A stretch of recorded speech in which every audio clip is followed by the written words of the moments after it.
अस्सलाम वालेकुम ख़वातीन व हज़रात। प्रोग्राम है नूर हयात और मैं हूं आपका मेज़बान डॉक्टर आसिफ जॉन। दोस्तों, गुज़श्ता दो इकसात से हम पौलुस रसूल के उस ख़त के 8वें बाब में पहुंच चुके हैं जो उन्होंने रूम की कलीसिया को लिखा था, और मैंने आपको बताया था कि ये एक निहायत ही अहम दस्तावेज़ है। पौलुस रसूल ने शुरू में हमें बताया कि बस अब जो मसीह यस्सु में हैं उन पर सजा का हुक्म नहीं। ये जस्टिफिकेशन है, ये रास्तबाज ठहराया जाना है। और पौलुस रसूल ने हमें यह भी बताया कि ऐसा करने के लिए खुदा ने अपने बेटे को जिस्म देकर इस दुनिया में भेजा, और उस बेटे ने हमें गुनाह की कैद से छुड़ाने के लिए, हमें इन गुनाह आलूदा जिस्मों की कैद से छुड़ाने के लिए अपनी जान का नजराना दिया, अपना खून बहाया।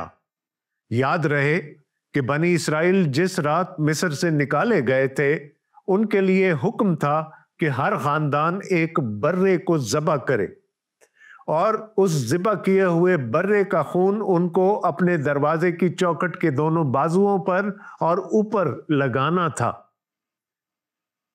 बनी इस्राएल की मखलसी मुल्क मिस्र से उस खून के वसीला से हुई जो कि उनके दरवाजों पर लगाया गया था।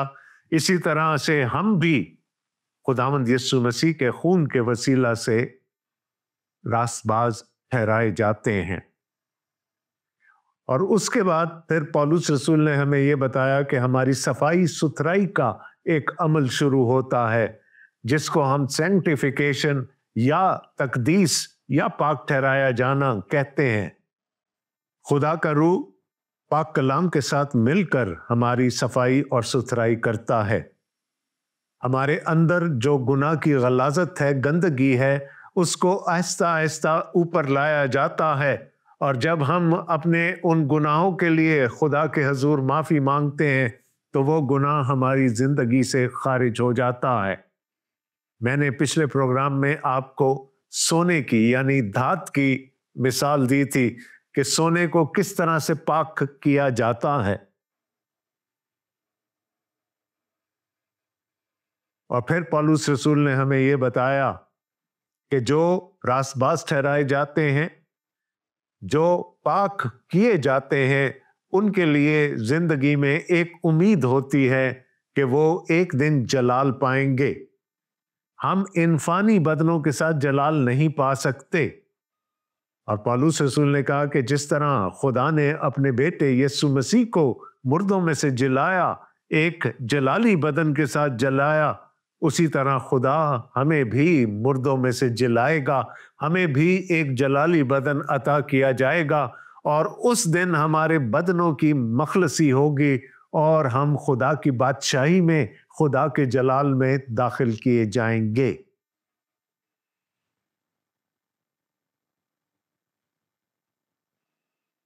इन सारी बातों के पस मंजर में आइए हम अपने आज के हवाले की तरफ चलते हैं, और मैं पढ़ना चाहूंगा रोमियो के नाम पौलुस रसूल के खत के 8वें बाब की 12वीं आयत से लेकर 17वीं आयत तक। खुदावंद के कलाम में यूं मरकूम है, बस आए भाइयों, हम कर्जदार तो हैं मगर जिस्म के नहीं कि जिस्म के मुताबिक जिंदगी गुजारें। क्योंकि अगर तुम जिस्म के मुताबिक जिंदगी गुजारोगे तो जरूर मरोगे, और अगर रूह से बदन के कामों को नेस्त नाबूद करोगे तो जीते रहोगे। इसलिए कि जितने खुदा के रूह की हिदायत से चलते हैं वही खुदा के बेटे हैं। क्योंकि तुमको गुलामी की रूह नहीं मिली जिससे फिर डर पैदा हो, बल्कि लयपालक होने की रूह मिली है, जिससे हम अब्बा यानी ऐ बाप कहकर पुकारते हैं। रूह खुद हमारी रूह के साथ मिलकर गवाही देता है कि हम खुदा के फर्जंद हैं, और अगर फर्जंद हैं तो वारिस भी हैं, यानी खुदा के वारिस और मसीह के हम मिरास, बशर्ते कि हम उसके साथ दुख उठाएं ताकि उसके साथ जलाल भी पाएं। खुदा उनके कलाम का पढ़ा और सुना जाना हम सब के लिए बायस बरकत हो, आमीन।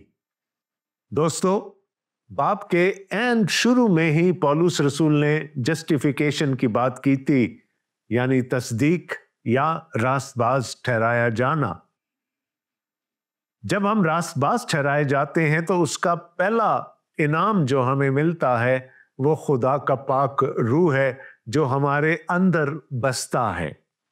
और उस रूह के हमारे अंदर बसने के भी बहुत सारे फजाइल हैं जिनका जिक्र पौलुस रसूल इस हवाले में कर रहे हैं, और हम उनको एक एक करके देखेंगे। पौलुस रसूल कहते हैं, बस आए भाइयों, हम कर्जदार तो हैं मगर जिस्म के नहीं कि जिस्म के मुताबिक जिंदगी गुजारें। रास्तबाज ठहराए जाने से पहले हम जिस्म के मुताबिक जिंदगी गुजारते थे। हम जिस्म की रग़बतों के पीछे दौड़ते थे। हमारी जिंदगियां गुनाह आलूदा थी, और चूंकि गुनाह आलूदा थी इसलिए हम मौत के हकदार थे। लेकिन फिर खुदा ने अपने फजल से हमें रास्तबाज ठहरा लिया और अपने बेटे के वसीला से हमें बचा लिया। पौलुस रसूल कहते हैं, हम कर्जदार तो हैं। और किसके कर्जदार हैं? हम अब जिस्म के कर्जदार नहीं रहे। अब हम जिस्म की रग़बतों के कर्जदार नहीं रहे, बल्कि अब हम खुदा की उस रहमत के कर्जदार हो गए हैं जो खुदावंद यीशु मसीह की सूरत में जाहिर हुई थी। यीशु को एक कीमत चुकानी पड़ी। हमें गुनाह की गुलामी से आजाद करने के लिए हमारा इवजाना देना पड़ा, और वो इवजाना उसको अपने मुकद्दस खून की सूरत में देना पड़ा।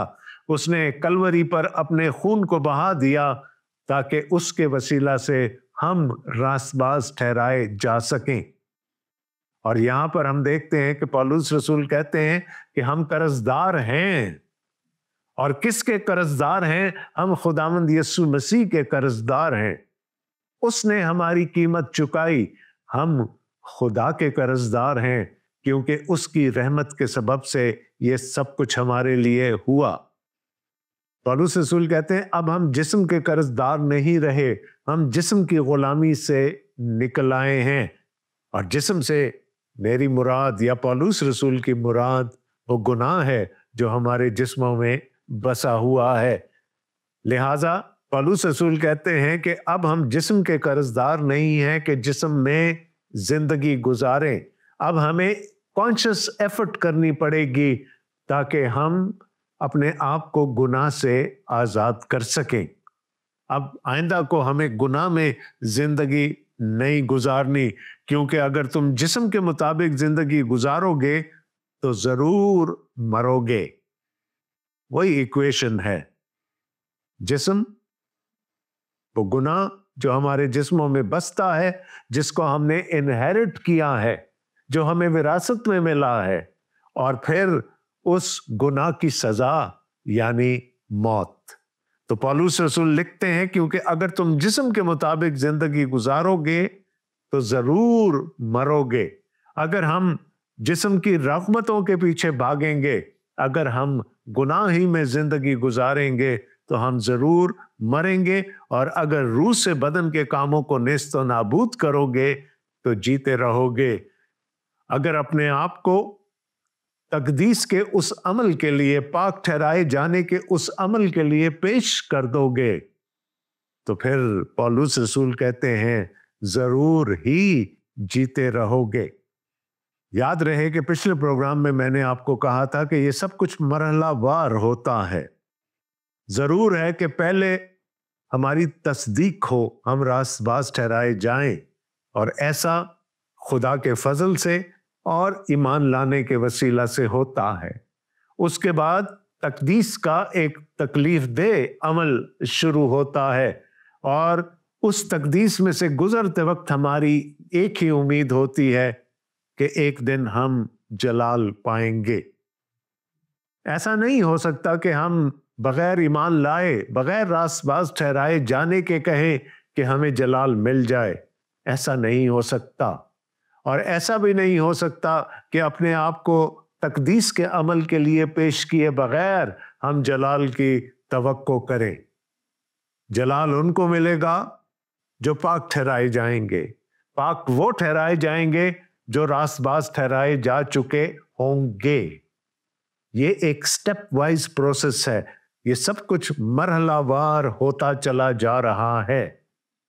अगर आप रास्तबाज ठहराए जा चुके हैं तो यकीनन आप तकदीस के अमल में से, पाक ठहराए जाने के अमल में से गुजर रहे होंगे। और जैसा कि मैंने पहले भी आपको बताया, ये अमल कुछ इतना दिल खुशकुन नहीं होता। सोने को पाक करने के लिए उसको आग पर चढ़ाया जाता है, उसको पकाया जाता है, उसको तकलीफ में डाला जाता है। इसी तरह से हमारे अंदर की गंदगी को, हमारे अंदर की गिलाजत को निकालने के लिए हमें भी आजमाइशों में से गुजारा जाता है।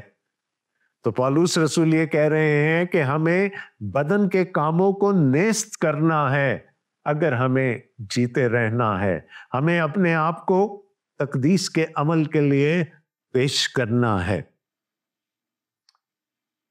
पौलुस रसूल मजीद फरमाते हैं, इसलिए कि जितने खुदा के रूह की हिदायत से चलते हैं वही खुदा के बेटे हैं। मैंने आपको कहा था पहला इनाम जो हमें मिलता है रास्तबाज ठहरने के बाद, वो खुदा का पाक रूह है।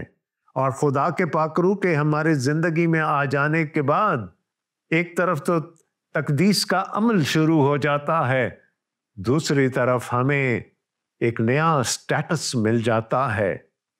हम खुदा के बेटे कहलाना शुरू कर देते हैं। हम खुदा की फर्जंदियत में आ जाते हैं, हम खुदा के बेटे हो जाते हैं। याद रहे कि आदम को पाकीज़गी की हालत में बनाया गया था जब तक कि उसने गुनाह नहीं किया। उसने अपना स्टेटस खो दिया। वो जो खुदा का बेटा था वो अब खुदा से दूर हो गया। खुदा और उसके दरमियान एक खलीज हायल हो गई, जिसकी वजह वो गुनाह था जो उससे सरजद हुआ। लेकिन जब हम रास्तबाज ठहराए जाते हैं, जब हम तकदीस के अमल से गुजर रहे होते हैं, तो पौलुस रसूल हमें ये कहते हैं कि हम फिर खुदा के बेटे बन जाते हैं। हमें वही खोया हुआ स्टेटस दोबारा मिल जाता है, क्योंकि तुमको गुलामी की रूह नहीं मिली जिससे फिर डर पैदा हो, बल्कि लय पालक होने की रूह मिली है, जिससे हम अब्बा यानी आए बाप कहकर पुकारते हैं। पौलुस रसूल ने इसी बाब में हमें बताया था कि जिस्मानी नियत खुदा से दुश्मनी है। और जाहिर है कि जब तक हम जिस्म के ताबे रहते हैं, जब तक हम अपने जिस्मों के काबू रहते हैं, मेरी मुराद है कि जब तक हम गुनाह के शिकंजे में फंसे हुए हैं, हमारे और खुदा के दरमियान एक दुश्मनी है। हम खुदा के करीब नहीं जा सकते, इसलिए कि बीच में एक बहुत बड़ी खाई है, एक बहुत बड़ी खलीज हायल है। कोई गुनाहगार शख्स खुदा की हजूरी में नहीं जा सकता। पौलुस रसूल हमें यहाँ पर बताते हैं कि जब खुदा का पाक रूह हमें मिल जाता है तो हमें दलेरी मिल जाती है। और वो यहाँ पर कह रहे हैं, क्योंकि तुमको गुलामी की रूह नहीं मिली जिससे फिर डर पैदा हो। जब तक कि हम अपने जिस्म के गलबे में हैं, गुनाह के गलबे में हैं, जब तक हम खुदा से दूर हैं, हम खौफ में और डर में अपनी जिंदगियां गुजारते हैं कि न जाने हमारे साथ क्या होगा। लेकिन पौलुस रसूल कहते हैं जब खुदा का रूह हमारी जिंदगियों में आ जाता है तो फिर वो डर, वो खौफ, वो गुलामी, वो सब कुछ निकल जाता है। और क्या होता है? बल्कि लय पालक होने की रूह मिली है, जिससे हम अब्बा यानी आए बाप कहकर पुकारते हैं। खुदा हमें अपनी फर्जंदियत में कबूल कर लेता है, दोबारा अपनी फर्जंदियत में कबूल कर लेता है, और इसको हम तकनीकी जुबान में एडॉप्शन कहते हैं। खुदा की फर्जंदियत में आ जाना। खुदा का बेटा जिसकी कुर्बानी के वसीले से ऐसा होता है, वो तो बेटा है। خدا اس کی قربانی کے وسیلہ سے ہمیں بھی اپنے لے پالک فرزند ہونے کے لیے قبول کر لیتا ہے۔ یاد رہے کہ جس زمانہ میں پولس رسول یہ خط لکھ رہے ہیں اس وقت رومی حکومت تھی، یونانی عام طور پر بولی جاتی تھی، اور پولس رسول نے بھی یہ خط یونانی زبان میں ہی تحریر کیا تھا۔ یونانی یا رومی قانون کے مطابق ایک لے پالک بیٹے کو وہ تمام حقوق حاصل ہوتے تھے جو کہ ایک طبعی بیٹے کو ہو سکتے ہیں، یعنی اس یونانی یا رومی قانون کے مطابق ایک لے پالک فرزند کا سٹیٹس ایک طبعی فرزند کے برابر ہوتا تھا، یعنی ان کو جائیداد میں پوری شراکت ملتی تھی۔ تو پولس رسول یہ کہہ رہے ہیں کہ ہم خداوند یسوع مسیح کے وسیلے سے جو کہ باپ کا اکلوتا ہے خدا کی فرزندیت میں آ جاتے ہیں، اور یہ فرزندیت ہمیں لے پالک ہونے کا سٹیٹس دے دیتی ہے۔ لیکن یاد رہے کہ جس سیاق و سباق میں، جس کانٹیکسٹ میں پولس رسول یہ لکھ رہے ہیں اس میں لے پالک فرزند کا بھی وہی سٹیٹس ہوتا تھا، اس کے وہی حقوق ہوتے تھے جو کہ ایک طبعی فرزند کے۔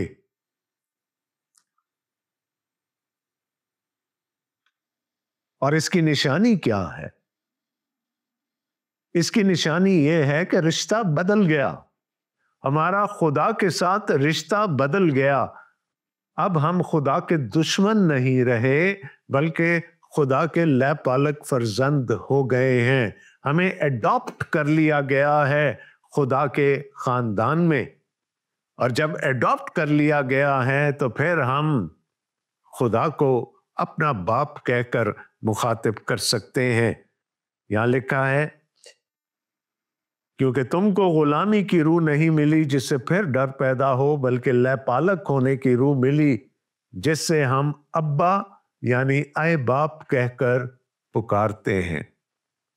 یاد رکھیے گا کہ یہ لفظ ابا اردو زبان والا ابا نہیں ہے، یہ آرامی زبان میں لکھا پولس رسول نے، اور اس کا مطلب کیا ہے کہ ہم خدا کو باپ تو ضرور کہتے ہیں لیکن وہ جو ایک حد ہے عزت کی اور تکریم کی وہ برقرار رہنی چاہیے۔ فرزند ہوتے ہوئے ہمیں جاننا چاہیے کہ ہم کیوں فرزندیت میں قبول کیے گئے ہیں۔ یہ اسی خدا کی رحمت تھی جس کو اب ہم ابا کہہ کر مخاطب کر سکتے ہیں، اور یہ اس بیٹے کی قربانی کے وسیلہ سے ہوا جس کو خدا نے دیا تاکہ وہ ہمارے گناہوں کی خاطر قربان ہو اور ہم لے پالک ٹھہرائے جائیں، ہم خدا کی فرزندیت میں آ جائیں۔ تو میں بات کر رہا تھا ان فضائل کی جو کہ خدا کے پاک روح کے ہمارے اندر بسنے کے وسیلہ سے ہمیں ملتے ہیں۔ یاد رکھیے گا راست باز ٹھہرائے جانے کا سب سے بڑا انعام خدا کا پاک روح ہے، اور پھر خدا کے پاک روح کے ہمارے اندر بسنے کے وسیلہ سے ہمارے اندر سے ہر قسم کا ڈر اور خوف نکل جاتا ہے۔ خدا کے ساتھ جو پہلے ہماری دشمنی تھی وہ ختم ہو جاتی ہے، اور ہم لے پالک ہونے کے لیے، خدا کے فرزند ہونے کے لیے قبول کر لیے جاتے ہیں۔ یاد رکھیے گا کہ لے پالک ہونا کوئی بری بات نہیں تھی اس معاشرے میں، لے پالک کو وہی تمام حقوق حاصل ہوتے تھے جو کہ ایک طبعی فرزند کو۔ اور نہ صرف یہ کہ ہمیں یہ نیا سٹیٹس مل گیا بلکہ پولس رسول کہتے ہیں روح خود ہماری روح کے ساتھ مل کر گواہی دیتا ہے کہ ہم خدا کے فرزند ہیں۔ یاد رکھیے گا کہ ابلیس کا ایک بہت بڑا کام یہ ہے کہ وہ تشکیک پیدا کرتا ہے، وہ ہمارے دلوں میں شکوک کو جنم دیتا ہے، شبہات پیدا کرتا ہے۔ وہ ہم سے کہتا ہے کہ تو اتنا بڑا گناہگار، تو کیسے خدا کا فرزند ہو سکتا ہے؟ لیکن پولس رسول کہہ رہے ہیں کہ خدا نے اس کا تدارک اس طور سے کر دیا کہ اس نے اپنا پاک روح ہمیں دے دیا، اور وہ پاک روح ہمارے اندر سے ہماری روح کے ساتھ مل کر یہ گواہی دیتا ہے کہ ہم خدا کے فرزند ہیں۔ یاد رہے پولس رسول نے کہا تھا کہ اگر ہم میں خدا کا روح نہیں بستا تو پھر ہم مسیح کے نہیں ہیں۔ یہ وہ لٹمس ٹیسٹ تھا ایک مسیحی کے لیے، اور اگر وہ روح ہمارے اندر بستا ہے تو پھر ہمیں گارنٹی حاصل ہے کہ ہم خدا کے فرزند ہیں اور ہم ایک دن خدا کے جلال میں داخل کیے جائیں گے۔ تو اس بات کی شیورٹی، اس بات کی یقین دہانی ہمیں خدا کا پاک روح دلاتا ہے کہ ہم خدا کے فرزند ہیں، ہم خدا کے لے پالک فرزند ہیں۔ اور پھر پولس رسول کہتے ہیں اور اگر فرزند ہیں تو وارث بھی ہیں۔ ابھی تھوڑی دیر پہلے وراثت کی بات میں آپ سے کر چکا ہوں۔ رومی قانون کے مطابق، یونانی قانون کے مطابق ایک لیپالک اولاد وراثت میں برابر کی شریک ہوتی تھی۔ تو اب ہم خدا کے میراث میں شریک ہیں، اور بلکہ یہی نہیں، آگے لکھا ہے اور مسیح کے ہم میراث۔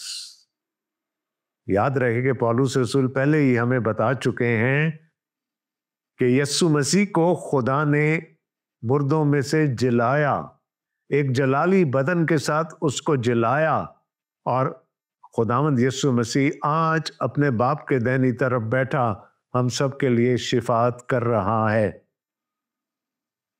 اگر ہم مسیح کے ہم میراث ہیں تو پھر یاد رکھیے گا کہ ہم ایک دن جلال بھی پائیں گے، ہمیں بھی وہ جلالی بدن ملیں گے، اور ہم اس میراث میں شریک ہو جائیں گے جس کو ہم خدا کی بادشاہی کے نام سے جانتے ہیں، جو یسوع مسیح کی میراث ہے، اور ہم خدا کے لے پالک فرزند ہونے کے ناطے سے اس میراث میں برابر کے شریک ہیں۔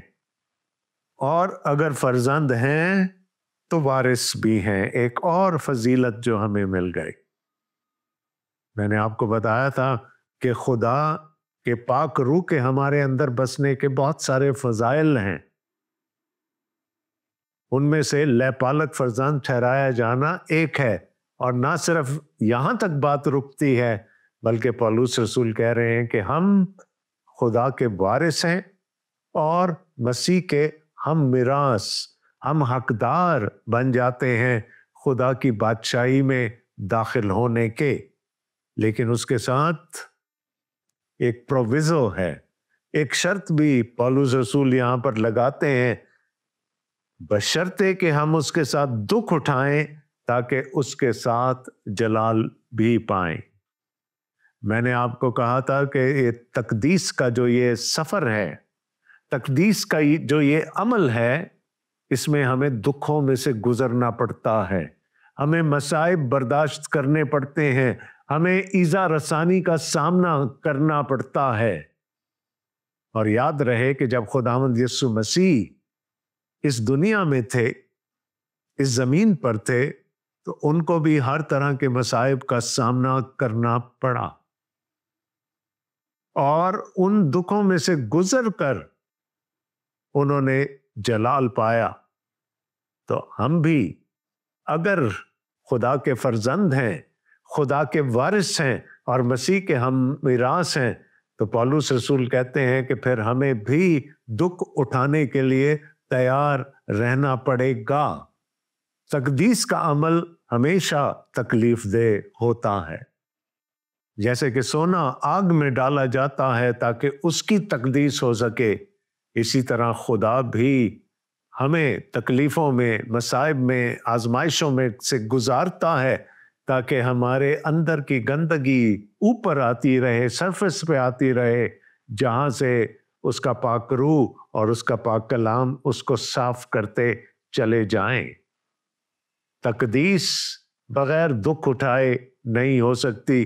اس لیے پولس رسول کہتے ہیں اور اگر فرزند ہیں تو وارث بھی ہیں، یعنی خدا کے وارث اور مسیح کے ہم میراث، بشرطے کہ ہم اس کے ساتھ دکھ اٹھائیں تاکہ اس کے ساتھ جلال بھی پائیں۔ میں پہلے بھی آپ کو بتا چکا ہوں کہ یہ سب چیزیں مرحلہ وار ہیں۔ تقدیس کے عمل میں سے گزرے بغیر ہم جلال کی توقع نہیں رکھ سکتے، اور تقدیس کے عمل میں سے گزرنے کے لیے ہمیں دکھ اٹھانے پڑتے ہیں، ہمیں ایذا رسانی برداشت کرنی پڑتی ہے، ہمیں لان تان سہنی پڑتی ہے۔ یاد رہے کہ ہم اسی وقت خدا کی بادشاہی کے لیے چن لیے جاتے ہیں جب ہم خدا کے بیٹے پر ایمان لے کر آتے ہیں۔ ہماری شہریت بدل جاتی ہے۔ اب ہم اس دنیا کے نہیں رہتے، اگرچہ کہ اسی دنیا میں رہتے ہیں۔ تو چونکہ ہم خدا کی بادشاہی کے فرزند ہیں، اگرچہ کہ جلال کے ساتھ خدا کی بادشاہی میں تب داخل ہوں گے جب خداوند یسوع مسیح کی دوسری آمد ہوگی، لیکن ہم آج بھی خدا کی بادشاہی کے فرزند ہیں۔ اور چونکہ ہم خدا کی بادشاہی کے فرزند ہیں، یہ دنیا ہمیں سمجھ نہیں سکتی، اور اگر یہ دنیا ہمیں سمجھ نہیں سکتی تو پھر وہ ہمیں مار ڈالنے کی کوشش کرتی ہے، ہمیں دبا ڈالنے کی کوشش کرتی ہے، اور یہ سب کچھ بہت تکلیف دہ ہوتا ہے۔ دوستو، پولس رسول نے چند بڑی ہی بنیادی باتیں بڑی آسانی سے ہمارے سامنے رکھ دی، جن کا جاننا ہمارے لیے ضروری ہے، لیکن یہ سب باتیں بہت گہری بھی ہیں، شاید ایک دفعہ میں ہماری سمجھ میں نہ آئیں۔ اس لیے میں ہمیشہ سے آپ سے درخواست کرتا آیا ہوں کہ پولس رسول کے اس خط کو بار بار پڑھیں، کوشش کریں کہ وہ سرا آپ پکڑ لیں جس کے ساتھ آپ پھر پولس رسول کے خیالات کے ساتھ، ان کے خیالات کی دھارا کے ساتھ آپ آگے چلتے چلے جائیں۔ خداوند نے زندگی دی تو اگلے پروگرام میں تجلی کے بارے میں، جلال پا جانے کے بارے میں، گلوریفیکیشن کے بارے میں ہم مزید بات کریں گے، اور ہم یہ بھی دیکھیں گے کہ خدا کی نجات کیا صرف ہم تک محدود ہے، یا اور بھی کچھ چیزیں ہیں جن کو نجات کی ضرورت ہے۔ یہ سب باتیں پولس رسول ہمیں بتائیں گے، لیکن اس کے لیے ہمیں اگلے پروگرام کا انتظار کرنا پڑے گا۔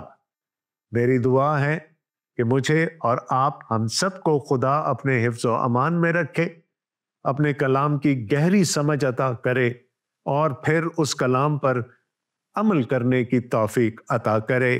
آمین۔